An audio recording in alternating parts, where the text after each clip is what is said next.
चौथे दिन में आज बताया जाता है कि उस हाइड आउट को बस्ट कर दिया गया।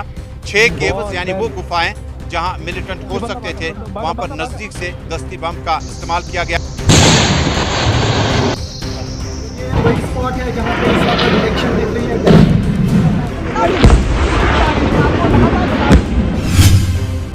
घाटी में मिलिटेंसी मुखालिफ ऑपरेशन चलाने के दौरान रेजिडेंशियल अपार्टमेंट्स और फॉरेस्ट एरिया में चलाना थोड़ा सा ज़मीन आसमान का अंतर है। हम इस वक्त मौजूद हैं दक्षिणी कश्मीर के गडूल इलाके में हैं और गडूल इलाके में ये वो फॉरेस्ट है जहां से इस इनकाउंटर का आगाज़ बुध को 12 बजे दोपहर हुआ, जब DYSP भट्ट, लेफ्टिनेंट कर्नल और मेजर 3 सीनियर ऑफिसर जो हैं इंडियन आर्मी और जम्मू कश्मीर पुलिस के इस जंगल के एरिया में मिलिटेंटों का ताक़ुब करते, चेज़ करते, उनके हाइड आउट तक पहुँचते, एस्टैब्लिश कॉन्टैक्ट होने के बाद इस एरिया तक पहुँच जाते हैं। उसके बाद ये सारा मामला शुरू हो जाता है।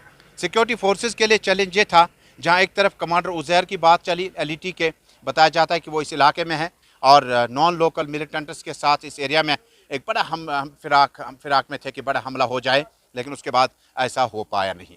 और जम्मू कश्मीर में जब आप इन फॉरेस्ट एरियाज़ की बात करते हैं, इन फॉरेस्ट एरियाज़ में इतना आसान नहीं होता है कि आप ऑपरेशन शुरू करें और घंटों में ख़त्म कर दें। हालांकि जम्मू कश्मीर पुलिस ने पहले एडवाइजरी जारी कर दी कि रिटायर्ड पुलिस ऑफिसर्स, रिटायर्ड सेना के officers TV show, social media और बाकी YouTube, इंस्टा वगैरह पे अपनी ओपिनियन शेयर करते हैं सिक्योरिटी प्रिज्म के साथ, लेकिन उन्हें शायद ये मालूम नहीं कि जिस वक्त ऑपरेशन हुआ था उसके बाद जिन हालात में security forces Jammu Kashmir police इस ऑपरेशन को अब कंक्लूड करने जा रही है, उसमें कमेंट्री की कोई ज़रूरत नहीं है। और ग्राउंड पे जो जवान मौजूद है उन्हें ही पता है कि टोपोग्राफी कैसी है और इन जवानों के साथ किन हालात में किस तरह से इस ऑपरेशन को आगे बढ़ना है।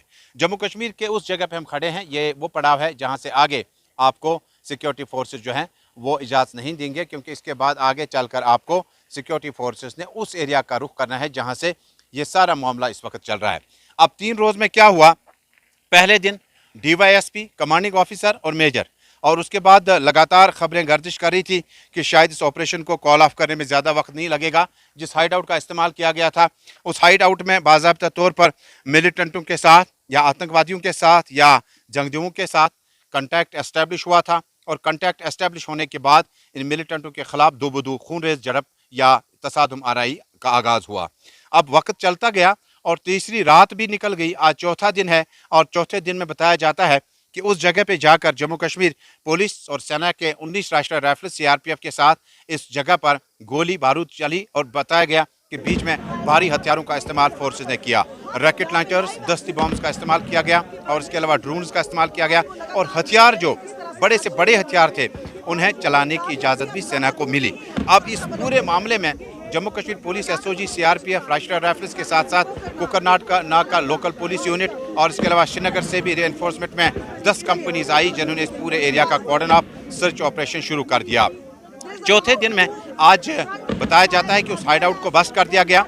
6 केव्स यानी वो गुफाएं जहां मिलिटेंट हो सकते थे, वहां पर नज़दीक से दस्ती बम का इस्तेमाल किया गया, गोलियां चलाई गई, जिसके बाद ब्लास्ट को हमने देखा, जो वीडियो भी रिलीज़ कर दी गई है। और देखा जाए तो इस पूरी सूरत हाल में सिक्योरिटी फोर्सेस के लिए 2 तरह के चैलेंजेस थे। एक डेंस फॉरेस्ट जहां आप बॉम्ब गिराते हैं, अगर बॉम्ब को आपकी सरफेस हार्ड नहीं मिली तो आपको, अगर ये पहाड़ियों पे जाके गिरता है बॉम्ब, अगर ये दरख्तों पे जाके गिरता है तो इसका असर उतना नहीं होगा। और अगर ये बॉम्ब गिरते गिरते दूसरी जगह तक गिर आता है तो नीचे आपके डिफेंस लाइन में सिक्योरिटी फोर्स है, वो अपना सिक्योरिटी फोर्स, उसका भी खास ख्याल रखना होगा। कुल मिलाकर इस ऑपरेशन का आज चौथा दिन है और चौथे दिन में हमें दोपहर तक ये इतलात है कि हो सकता है कि जो केव्स में या हाइड आउट्स में मिलिटेंट थे उनके खिलाफ ऑपरेशन कामयाब रहा। अब रिकवरी की बात है, क्या कमांडर उज़ैर वाकई उन 2 से 3 मिलिटेंटों के साथ था जिन्होंने यहाँ आकर हमला किया, या यह हमला किसी और मिलिटेंट की मौजूदगी के साथ किया गया? सूरत हाल जो कि त्यों है, लेकिन ब्लास्ट की आवाज़ें हमें यहाँ तक सुनाई देती हैं, जिसका गालिबन मतलब हुआ कि कॉन्टैक्ट एस्टेब्लिश होने के बाद एग्जैक्ट उस जगह पर बॉम्ब गिराए जाते हैं जहाँ पर DYSP, कमांडिंग ऑफिसर और मेजर को नज़दीक से गोली मारकर जाम बहक कर दिया गया। अनंतनाग और आसपास के इलाके में इतने बड़े ऑपरेशन के दौरान इंटरनेट डाटा सर्विस को चालू कर दिया गया। अमूमन ऐसे मौक़ों पर टेलीफोन की घंटियां बंद हो जाती थी और इंटरनेट सर्विस का जो डाटा मोबाइल है वो बंद किया जाता है। लेकिन मेजर ऑपरेशन को सक्सेसफुल और रिजल्ट ओरिएंटेड बनाने के लिए जम्मू कश्मीर पुलिस के सीनियर अधिकारी director general, additional director general, IGP के इंस्पेक्टर जनरल और सीनियर अधिकारियों की मौजूदगी में गुडूल ऑपरेशन जारी है। गुडूल से इमरान